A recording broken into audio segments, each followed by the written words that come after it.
알쏭달쏭 궁금한 남자친구의 속마음, 알다가도 모를 직장 동료의 행동 궁금하시다고요? 그렇다면 여러분들만을 위해 준비한 대나무 숲에서 다 털어놓고 가시면 됩니다. 여기는 오늘의 심리 좋은 날입니다. 네, 안녕하세요. 정신건강학과 전문의 양채진입니다. 네, 명희진 기자입니다.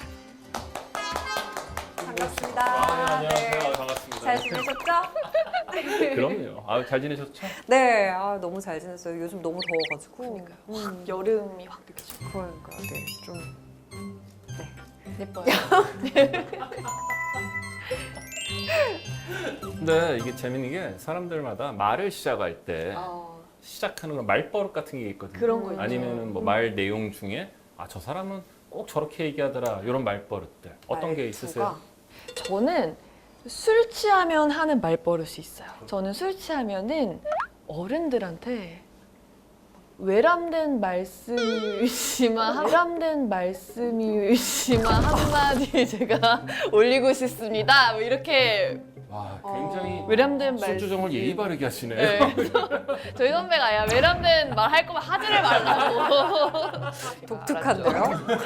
진짜 독특한데? 아니, 어떠세요? 어떠세요? 저 같은 경우에는 한때 나도 모르게 나왔던 그런 버릇이 솔직히라는 얘기 되게 많이 했던 것 같아요. 솔직하게 이런 얘기 되게 많이 해서 내가 평상시에 그렇게 안 솔직한가 생각을 하면서 고쳤던. 사실 뭐 이런 거 야, 많이 솔직히 쓰시는 말해서 분들 있죠. 이런 얘기를 맞아요. 진짜 많이 했던 것 같아요.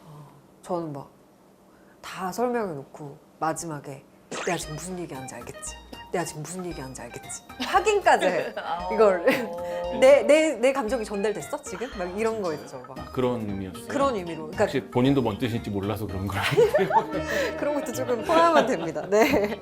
이것에 대한 이야기를 저희가 잠시 후에 해볼 텐데, 네. 일단은 다른 사연부터 먼저 만나볼게요. 예. 네. 하시죠. 제가 소개하겠습니다. 안녕하세요. 회사 선배의 이상한 성격 때문에 스트레스를 받아서 사연을 써봅니다. 선배는 저와 3살 차이가 나는데요. 말하는 것만 들어서는 세상 모든 풍파를 다 이겨내고 온갖 경험은 다 해본 완전 인생 선배처럼 이야기를 해요. 한 번은 제가 접촉 사고가 났던 적이 있었는데요. 야, 내가 아는 형님이 그쪽에서 완전 전문가야. 연락 한번 해줄까? 아니요. 괜찮아요. 보험회사에서 처리 다 해줘서 괜찮습니다, 선배. 사돈의 팔촌의 지인까지 다 알고 있는 형님인 건지 무슨 상황에서든 아는 사람이 어디에 있다는 둥 뭐 다 해결해 준다고 하고요. 여행지 이야기가 나와도 안 가본 나라가 없습니다. 대화에 등장하는 모든 것은 본인과 다 연관이 있는 것처럼 이야기합니다. 그거 내가 해봐서 아는데. 처음에는 정말 박학다식하고 이런저런 경험도 많은 마당발인 줄 알았는데요. 다른 선배가 그 아는 사람 좀 연결해달라고 했더니 바쁘다는 핑계로 전화번호조차 받지 못했거든요. 그래서 혹시 이게 말로만 듣던 허언증인가? 하는 생각이 들더라고요. 그냥 단순한 남자들의 허풍이라기에는 범위가 굉장히 광범위하고 뭔가 디테일해요. 내가 어떤 인물을 말할 때면 어느 지역에 사는 누구, 지금 어떤 직책을 맡고 있다는 등 구체적으로 이야기를 하니까 진짠가 하고 믿게 됩니다. 그냥 저희 동기들 사이에서는 허언증 팀장님이라고 부르긴 하는데요. 이렇게 말하는 심리는 어떤 걸까요? 근데 이런 분들 주변에 꼭 있습니다. 있어요. 근데 사실 뭐 진짜 친한 게 아니라 인사 한 번 하고 명함 한 번 주고받고 전화번호 있는데도 그러니까. 친하다고 표현하시는 분들이 있어요. 그러니까 단순히 허풍, 허세 이런 거하고 허언증은 다른 거잖아요. 그렇죠? 사실 뭐 여기 팀장님이라고 사연 보내신 분이 말씀하신 분 같은 경우에는 뭐 정신과에서 다루는 그런 공상허언증, 그 시돌로지아 판타스티크라는 그 용어가 있는데 그 정도는 해당이 아닌 것 같고요. 근데 단순하게 그냥 사회생활에서 본인이 좀 더 나아 보이고 좀 더 허세. 중요한 사람처럼 보이고 싶은 허풍이나 허세 정도가 아닐까 싶거든요. 근데 이게 지금 사연에서 지금 어떤 지역에 사는 어느 회사에 어떤 직책인 사람이 있다 이렇게까지 구체적으로 이야기를 한다고 하는데 그게 만약에 거짓이라면요? 글쎄 제가 볼 때는 구체적인 직함이나 뭐 이런 것까지 나왔다 그러면 건너서라도 알긴 알 거예요. 근데 연락할 관계가 아닐 가능성이 크죠.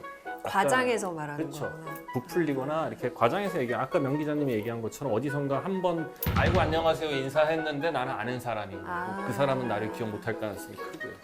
그래서 안다고는 얘기했지만 막상 연결해 달라고 그러니까 번호를 주지도 못하는 건 아닐까.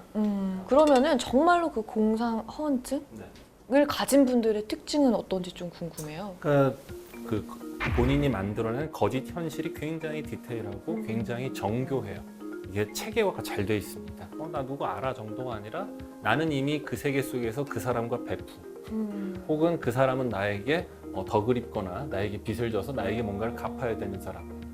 굉장히 디테일하고 정교한 그런 시스템 속에서 나는 거기 살고 있어요. 현실에 나와 전혀 다름에도 불구하고 더 중요한 건 본인이 진짜 그렇다라고 스스로 믿고 있다라는 거죠. 그렇게 믿으면 거짓말을 하는 게 티도 안 날 것 같아요. 그럼요. 보통 네. 거짓말하면은 눈빛이 흔들리거나 이렇게 뭐 코를 만진다던가 이런 사인이 있잖아요. 근데 이런 분들은 내가 믿고 있는 거니까 그게 거짓이 아닌 거잖아요. 아니 말할 때. 제가 제 주변에 있었어요.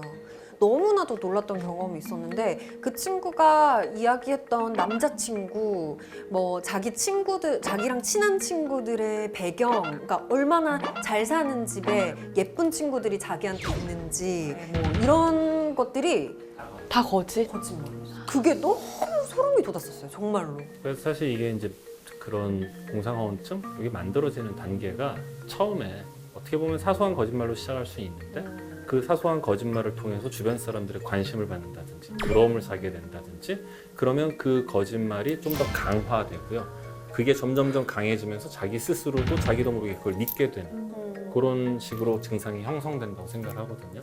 즉 현실에서 스스로가 굉장히 만족도가 떨어지고 자존감이 낮은 그 현실이 굉장히 불만족스러운 상황에서 이런 거짓말, 체계적인 구체적인 거짓말이 만들어집니다. 여기 팀장님 같은 경우에도 살짝 언급이 되긴 하는데 내가 거짓말을 뭐 허언증이나 이제 이런 허세가 심해지는 경우, 심한 분들의 경우에는 약간 이렇게 거짓말이 들통날 것 같으면 이렇게 회피를 하는 성향이 있는 건가요? 그렇죠. 일단 뭐 허언증이라고 그래야 될까? 거짓말을 이게 밥 먹듯이 하는 분들의 특징 중에 하나는 본인의 거짓말이 도전받을 때 화를 내요. 굉장히. 어떻게 내 말을 못 믿냐 하면서 뭘 보여줄까, 어떤 증거를 대줄까 하면서 굉장히 다양한 증거들을 보여주는데 그 증거 자체도 사실은 대부분 조작됐거나 뭐 그런 경우가 많고요. 또 하나는 궁지에 몰리잖아요. 더 이상 본인의 거짓말을 정당화하거나 이걸 증명할 수 없는 상황까지 몰리게 되면 피해버리거나 잠수를 타는 경우가 많죠. 저는 또 이 얘기 하다 보니까 그 희대 서울대 법대생 사칭 사건 알고 계시나요? 저 잘 몰라요. 그 지금은 학교에 가 계신 김창경 전 미래 다른 저축은행 학교입니다. 다른 학교. 회장님, 전 회장님 같은 경우에는 네. 서울대 법대에 들어가서 학회도 들어가고 뭐 동물에 과대도 되고 과대까지. 심지어 학교 다니면서 결혼을 했는데 서울대 법대 교수님이 주례를 서주셨단 말이에요. 근데 아니, 어떻게 알고 그런 봤더니 서울대생이 아니었다고요. 아니 그걸 어떻게 그렇게 진짜. 그런 실제 사건들도 있더라고요. 대부분 리플리 증후군이라고 불리우는 허언증 같은 경우에는 본인이 굉장히 실제보다 더 뛰어나거나 더 우수하거나 더 좋은 사람, 멋진 사람, 훌륭한 사람으로 포장이 되는 경우가 많은데 반대도 있어요.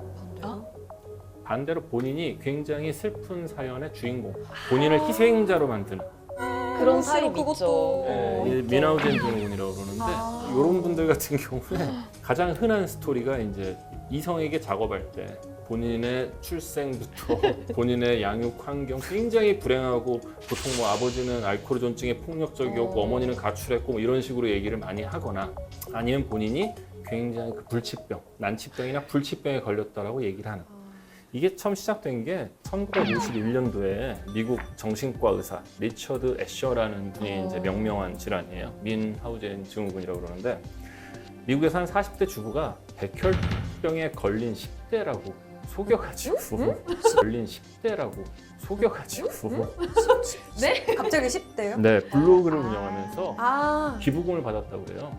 근데 재밌는 근데 게 이건 사기가 아닌가? 근데 이 맞아. 40대 주부가 그렇게 거짓말을 한 이유가 주목적이 경제적인 이유가 아니라 사람들의 관심을 받고 싶어서 사람들로부터 동정과 관심을 받고 싶어서 그런 거짓말을 했다라는 사건도 있습니다. 뭐 허언증으로 사기를 치거나 범죄를 저질러서도 안 되겠지만 소소하게 왜 뭐 허세를 부린다든지 거짓말을 한다든지 이런 거 많잖아요. 사실은 이게 범죄냐 아니냐는 두 번째 문제고요. 네. 본인 스스로한테 문제가 생기죠. 그래서 요즘 많이 보실걸요. SNS에 등장하는 본인과 현실의 본인이 너무 다른 분들이 많아서 아마 본인도 자아 정체성이 혼란이 오실 것 같아요. 그러니까 아니, 사진 속에 있는 내가 네. 나다 이렇게 믿고 네. 현실의 나를 부정해. 이게 외모뿐만 아니라 아, 본인의 삶 자체도 맞아. 근데 굉장히 그 제일 그런 부분이 많이 부각이 되는 게 이제 인스타그램인데 거기에 드러나는 본인의 외모, 본인의 삶, 라이프 스타일, 즐기는 것들, 가는 곳 등등이 다 포장이 되거나 혹은 좀 이렇게 부풀어진 그런 경우들이 굉장히 많잖아요. 네. 아마 그분들 같은 경우에 어플을 이용해서 셀카를 찍고 보정을 해서 올린 사진이 본인이라고 믿다가 세수하고 거울 보면은 깜짝 놀라실 가능성이 너무 싫어. 저는 여기 사연으로 돌아가 보면은 네. 이 팀장님은 뭐 이렇게 뭐 병까지는 아니더라도 계속 이렇게 하면은 옆에 분들 다 떠나실 것 같아요. 결국 당연하죠. 다. 그런 분명히- 생각이 좀 들어요. 분명히 대인관계 문제가 생길 거고 당연히 그로 인해서 직장 내에서 문제가 생길 거고요. 그래서 여러분들한테 꼭 드리고 싶은 말씀이 결국엔 아무리 이쁘게 포장을 하건 진짜 나는 변하지 않는다라는 거거든요. 포장지 백날 이쁘게 싸봤자 안에 있는 물건이 변할 리는 없잖아요. 그러니까 본인에 대해서 긍정적으로 생각하는 것까지는 좋지만 가상현실을 만들어 놓고 그 가상현실에 갇혀서 살지는 않으셨으면 좋겠습니다.